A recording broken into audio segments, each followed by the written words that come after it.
So here's a snapshot from the front camera, and you have this Maruti Swift right in front of my car, directly under the glare of headlights. And if you like zoom in into the picture, what I see is not a characteristic of a Starvis 2 sensor effect. This is more like a characteristic of the previous gen Starvis sensor. So I'm not really sure what's going on here, but let's just take a quick look at some other sample.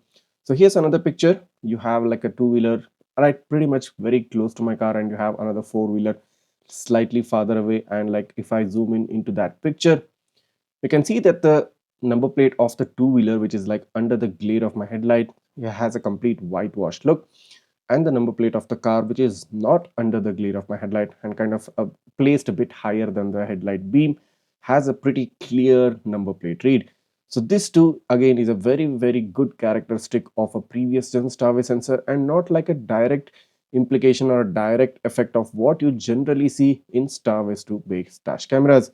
So again, implying the fact that I really don't know what's going on here. This is not the effect which we see in Starvis 2 dash cameras. Moving on to take a look at the number plate readability during daytime. You have the Maruti Swift right here, and zooming in into the picture, you have a pretty decent number plate read. And like if I zoom in a bit more, you have this softer image, little blurred here and there, mild amount of noise. Clearly implies that this is an upscaled 4K resolution, not a native 4K. But nevertheless, the number plate read is still good. You can like make out each and every number within this number plate. Moving on to the nighttime video quality. So good level of contrast, good level of highlights and shadows. This is an upscaled 4K resolution coming in at 25 fps, shooting at 20,000 kbps of bitrate and a 148 MB per minute of file size. The field of view is quite good, 140 degrees, covers a wide area right in front of the car. I mean, the clarity is quite good, absolutely no noise, no blurriness, and the headlight glare effect is also very minimal. Now, this is a characteristic of a Starvis 2 sensor. The opposite coming headlights don't have that high blob, don't have that high exposure, but the number plate read, like what you're seeing right now, is good when the number plate is not under the glare of headlights. But directly under the glare, there is no number plate read. It's pretty much a whitewashed look. But the rest of the video quality is just fine, it's just good, and what we can expect from a Starvis 2 sensor. Moving on to daytime video quality, so this is also a quite good and a decent video quality from the Dylect 4K dash cam during daytime. I had shown this same sample in the previous quick review video as well. So in terms of highlights and shadows, in terms of exposure and contrast levels, the Dylect is doing a good job. The saturation levels are also quite nice. So in terms of the overall video quality, coming in at the price of 10,000 rupees, quite a nice job, quite a good job, and probably the Dylect is one of the finest dash cams to bring out one of the finest video qualities within this price range. Moving on to take a look at the nighttime video quality from the rear camera. So you see some level of haziness in this basically when you like directly compare it to the front camera, and you also see that characteristic high glare effect right in the middle of the screen. So this is like very common with most of the rear cameras out there because they don't get a Starvis sensor. Only when the headlights are like very close to the camera you don't see the high glare, but farther away you do tend to see that high glare effect. Moving on to daytime quality from the rear camera. Now this looks like much better when you compare it to the nighttime because of high like exposure and high brightness during daytime. And comparatively, I think the front camera has a slight upper hand over the rear camera, but during daytime the rear camera also offers a good video quality. Now this shoots a full HD 1080p again at 25 fps, not 30, gets you 7000 kbps of bitrate and close to 60 MB per minute of file size. So for everyday day-to-day purposes, for evidence-based recording, for insurance claims, and for like recording false challenge and related stuff, this camera is just fine for you, will do the job for you, has good level of video quality from both front and the rear. I mean, the best what you can expect within that budget range.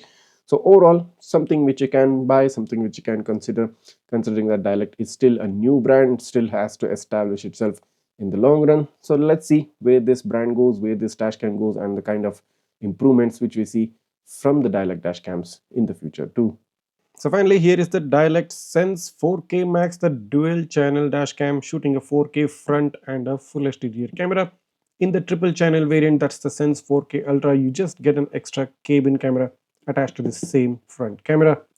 So on top of the box, it gets some feature list including ADAS alerts, loop recording, 140-degree field of view, automatic emergency recording, and a built-in GPS. So let's quickly open up the box and show you the contents inside. So first thing in the box is a QR code which you need to scan. Probably you will get a user guide for this dash cam, and you also have this WhatsApp support number and email ID for the customer support. You also have an appreciation card which gives you like a 10% coupon for your next purchase on the Dylect website. So here's the main front camera, has this Dylect branding right at the front. Quite a broad camera with an equally broad windshield mount sticker, and the lens module is movable. It goes up and down maybe about 30 to 40 degrees. You've got a lot of ventilation mounts, and the windshield mount is detachable, as you can see, so you can easily remove this dash cam from the windshield whenever you want.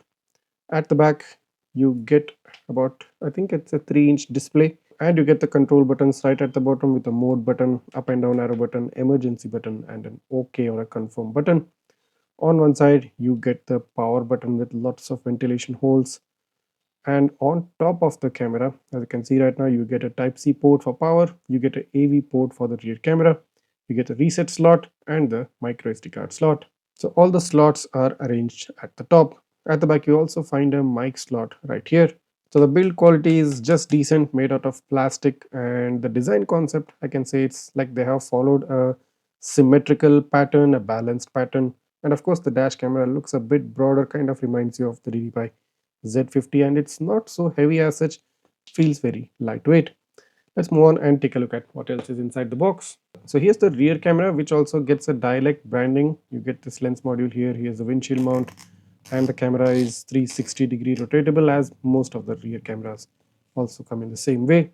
You get an AV port, and you also get an extra long cable. So here's the main power cable with a USB-A connector at one end and a straight Type-C connector at the other end. You also get a car charger with the Dylect branding, and this is a dual USB port car charger with a LED indicator. You get a wiring installation tool, some extra wiring clips, and you also get two stickers, spare stickers, one for the front and one for the rear camera. You also get 4 sets of dry and wet wipes.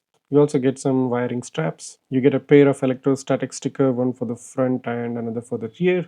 And lastly, in the box you get a user guide for this camera, giving you all the details regarding its technical specifications, its usage, the app setup, basically all the info which you might need to make this camera work in a positive way.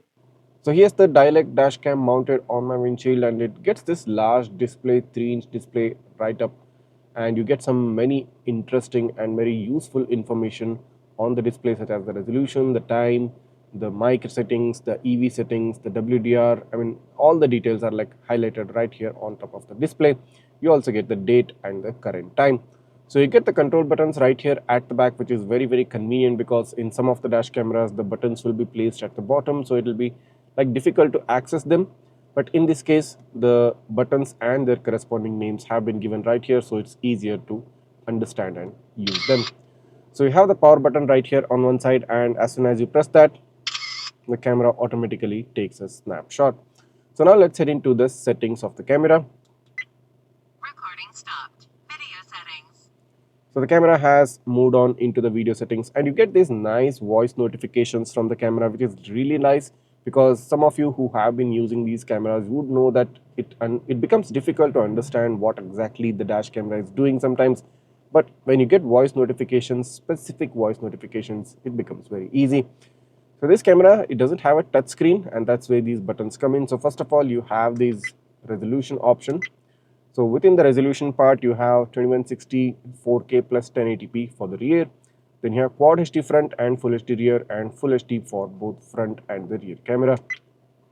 Then you have the loop recording option. You can set it to 1 minute, 2 minutes, 3 minutes, and you can set it to off.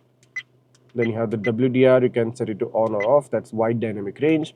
Then you have the exposure value. Normally better to select it at 0.0. Then you have the time-lapse recording, 4 images, that is 4 fps per second, 2 fps or 1 fps per second. So you can turn on the time-lapse recording as well. Then you have the record audio, basically the mic option. You can set it to on or off. Then you have the stamp option. So date and time stamp, speed stamp, GPS coordinates. So 3 stamps you can enable or disable. Then you have the video recording G sensor option. So low impact detection 1, 2 and 3 settings, or you can set it to off as well. There is even a 5, 6, 7, 8 and 9, that is high impact detection sensitivity. So lots of impact detection sensitivity options right here. Then you have the parking mode G sensor. So in case of parking mode, you can set the sensitivity of the G sensor to trigger a emergency recording. Then you have 24-hour auto parking mode. So this will require a hardware kit and says that hardware kit is required to use this feature. So currently it's turned off. So I haven't installed the hardware kit, and that's why the options are like grayed out. But if you do in case install a hardware kit, you will have the option of setting these options, that is time lapse and G sensor, motion detection and G sensor, auto turn off and G sensor. Then you have the hide status icons for 1 minute, 3 minute and 5 minutes, or set it to off completely. Then you have the speed units, kilometers per hour or miles per hour. Then you have the live speed showing up on the screen. You can set it to on or off. Then you have the rotate front video, rotate rear video and mirror the rear video. Then heading back to the system settings, you have the Wi-Fi option. You can set the Wi-Fi network. Then you have the ADAS option. So you can head into the calibration. So within ADAS, you get forward collision warning, front car go warning, and lane detection warning system. So three important ADAS features have been given in the Dylect Dashcam. Then you have the date and time option, date format, DDMM, YYMMDD, and the related stuff. Then you have the clock format, 24 hours or 12 hours. Then you have the screensaver setting. You can set the live video to be always on the screen, or you can set the screensaver to turn on after 1 minute, or you can set the display to turn off after 1 minute. So this is also a crucial point because most of you might prefer to have the display off, especially during night time. So you have that particular option, so that's a good thing. Then you have the beep sound. Let me just turn it off for now. Then you have the speaker volume, low, medium or high. Then you have the boot up tone. You can set it to off or on. Then you have the voice guidance, that's the voice notification, currently set at on. Then you have the language, then frequency. License plate, you can include a license plate number, whichever you want, you can set it, and that's going to be displayed on the screen. Then you have the GPS info showing you all the number of satellite, the longitude, the latitude, the speed, all the related GPS information being shown up right here. Then you have the GPS format in degrees, minutes and seconds, or in decimal degrees. This is a unique option. I have not seen this in any other dashcam. This is probably the first time I am seeing the GPS format options in any dash camera. Then you have the GPS time zone setting, GMT plus 5:30 for India. Then you have the storage space option. So it basically shows you the storage space options. Then you have the format option. So it will completely format the memory card. Then you have the factory reset option for the dashcam. Then you have the firmware version. Video mode. So you get these nice voice notifications or voice guidance as Dylect calls it. So that's a really cool feature, and the display is also quite huge, quite large. You can set the audio to off or on right here. You can switch off the display using this button. You can switch it on. You can turn off or turn on the recording just using this button, and you can also lock the front video just by using this button. So this was the overview of the on-screen settings for the Dylect dash camera. So you have the Dylect app right here on the Google Play Store. Let's go ahead and install the app. So here is the Dylect app now currently connected to my smartphone.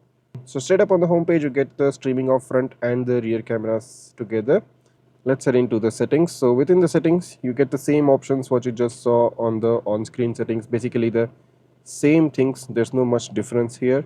So all the same options like are present within the Dylect app as well.